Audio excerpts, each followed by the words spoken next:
Hello and welcome back to the channel. My name is Zach Collins and this is Financial Education. Have you ever wondered how much you need to retire?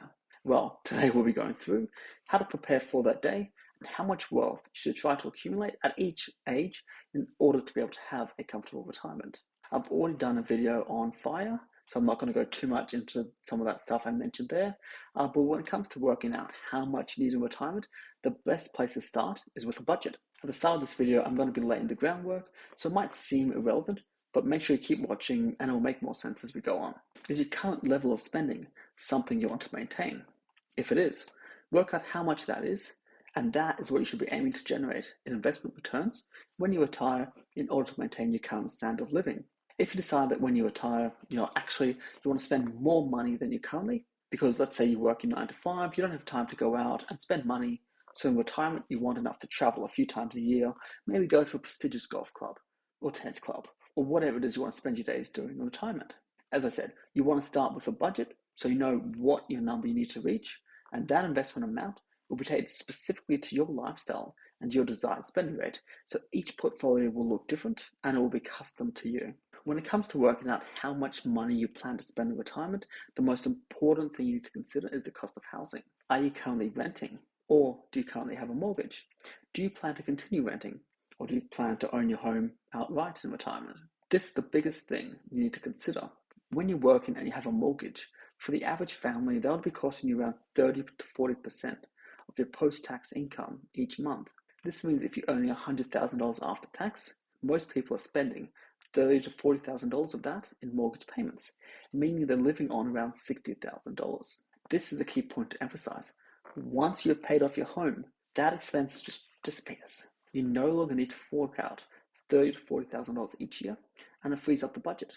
It means you can either keep your current income level and spend more on luxuries, or keep your current spending level, and it means you don't need as much wealth to fund your retirement. If you're renting, however, and you plan to continue renting, that cost will continue indefinitely.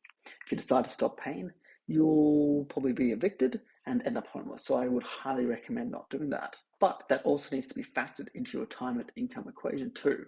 So if you want to spend $60,000 after tax on living expenses, then you need to add in, say, 30 grand in rent. That means you need $90,000 coming in to fund your lifestyle versus $60,000 for someone that also owns their own home. Now, this is where it gets a bit tricky. So far, I've been talking about post-tax. So why is that? That's because that's what really matters. You could earn $50,000 in income, and someone else can make $100,000 in discounted capital gains when they invest in personally, and both people would pay the exact same amount of tax. Because of this discrepancy, to make it easy, I'm just going to assume that all the invested funds we'll be discussing today is held through super. Why am I assuming this? This is because all income drawn from a superannuation pension is tax-free. I've got a 6-part series on super coming up over the next few months. So I'm not going to talk too much about super here, but just take away that assets held in super are tax-free. You can also hold any type of asset. So if you want to invest in property, you can.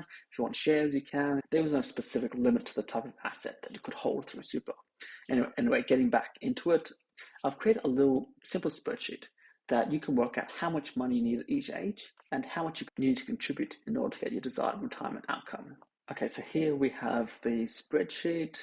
So I've just pre-filled it already with a bunch of just random numbers with different ages. Now, what we've got here is an income assumption. I've just assumed 100 grand. We're going to keep it simple and say super guarantee is 12%. They might increase in the future. They might not. We'll just leave it at 12% for the moment. We've got salary sacrifice. We've got that at 5% of your income. We'll change that up a bit soon. Here's where the calculations actually come in force. So we've got the start balance of your super account. Now, we're just going to assume it starts at $0. Plug in your own.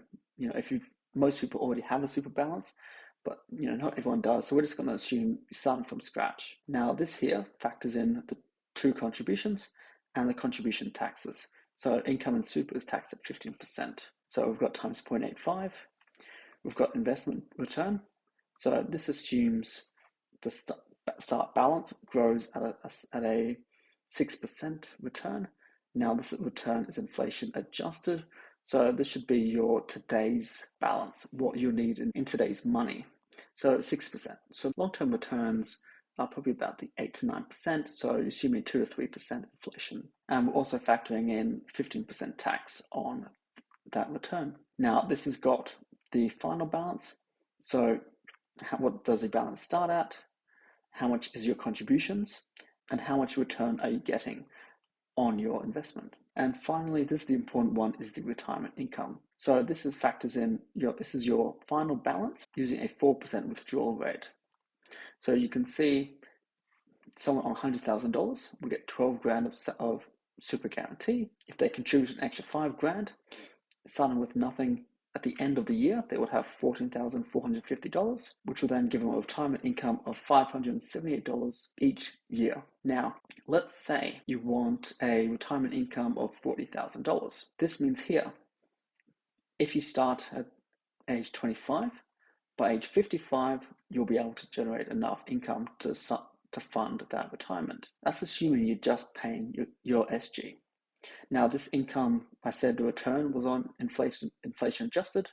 Let's just assume this income is inflation adjusted. So in today's dollars, you're earning 100 grand, but in nominal dollars, the dollar's probably going up. Again, 12%, $12,000 would also be going up, but that nominally, in real terms, is still $12,000 in real terms. So if you salary sacrifice 5 grand, it means 17,000 is going in. The net is 14.5 and age 55. So it takes 30 years to get to your 40 grand. If you stopped contributing any extra, so let's wipe this. You can see to get to your 40 grand, it's no longer age 55, now it's age 61. Now, let's change it again. So let's say your income here is $100,000. Let's say your $100,000 up for 10 years. And then there, let's jump that up to 110K. And we'll continue that. You've gone up, and every 10 years, you increase your income by 10 grand. In real terms, I'm not talking nominal dollars.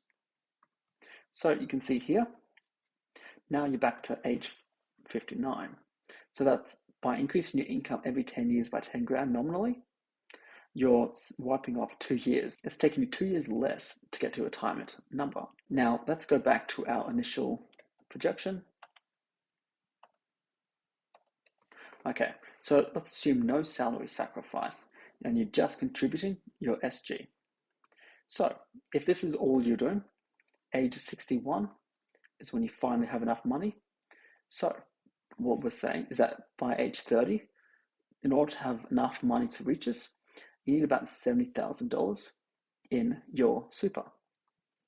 By age 35, you're going to need 145 grand. By age 40, you need about 250. By age 45, you need $370,000.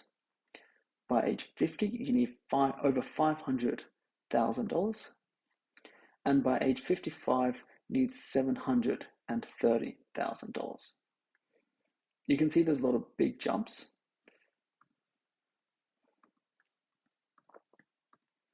It basically adds about $100,000 every 5 years that you need on your portfolio balance in order to reach this $1 million portfolio balance, which would be enough to fund a $40,000 retirement. Feel free to copy my spreadsheet and make your own version. As I said, it's pretty basic and it makes a lot of assumptions. 6% inflation adjusted is fairly reasonable given long-term returns. But yeah, as I said, plug in your numbers and you'll see what your balance will be at each age based on your specific retirement goals and based on how much you're contributing. The important thing to note is as soon as you start contributing to your retirement portfolio, be that super or outside super, the faster it will grow and the more you'll have when you eventually retire. What I haven't included in the spreadsheet is your home. If you plan to rent forever, then if you want to retire at 60 with the same income after factoring rent payments as someone that has a home, you will need to increase your super contributions or other retirement investing to factor in that ongoing cost. There is also people that have decided to wait to buying their home until retirement and to use up their super for this purchase. Again, if you have a portfolio of $1 million that generates a retirement income of 40 grand a year, if you pull out $500,000 to buy a home, you're left with only 500 grand invested. meaning you can only fund a lifestyle of about $20,000 a year. Again, as I said just before, you need to be factoring in that early so you can build up your portfolio to $1.5 million before you make that withdrawal, so you can still fund your expected spend of 40 grand. When it comes to owning your own home, that is money not generating any income for you. As I said a bit earlier, if you're spending 30 to 40 grand on mortgage payment, that money is money you're unable to invest at an earlier age, and it's not generating a return. I'm going to talk specifically for your personal home. I'm not talking about investment property now, but the increase in the value of your personal home is pretty meaningless. You might be able to draw on the equity to invest at some point, but that's really just taking on more debt. By meaningless, what I mean is that if you have $1 million home, or $2 million home, or a $500,000 home, it makes no difference to your life financially. It might get more expensive to run and with upkeep as it gets more expensive, but there's really no lifestyle differences. At some point, if you ever want to move homes, if house prices have gone up 5%, yes, yours has gone up a bit higher, but so is this other house you're trying to buy. That's also increased by 5%. So the net effect is basically zero. My personal philosophy, and look, don't take this as advice, is I try to keep the value of my home as low as possible. So I bought an apartment for $500,000. And if I was still part of a double income, no kid couple, or when our son becomes a teenager, that apartment would be sufficient. We did have to move to a house while he's young. And look, we'll probably be here forever. Again, look, we paid $550K for it. If I'd stayed in my old area or bought a house in a more desirable area, I would easily be spending $1.2 to $1.5 million. The difference between that and my current house is just the location. I easily get the same amenities. The local schools are just as good, but it also means I don't have $1 million sitting idle in my home doing absolutely nothing. The difference can be invested in the market, earning me a return and providing me with a better retirement outcome, and will ultimately mean I don't need to work for as many years to get the exact same income amount I would require to fund that. One thing I haven't gone into is the age pension, and I'll probably do that in another future video, specifically on government benefits.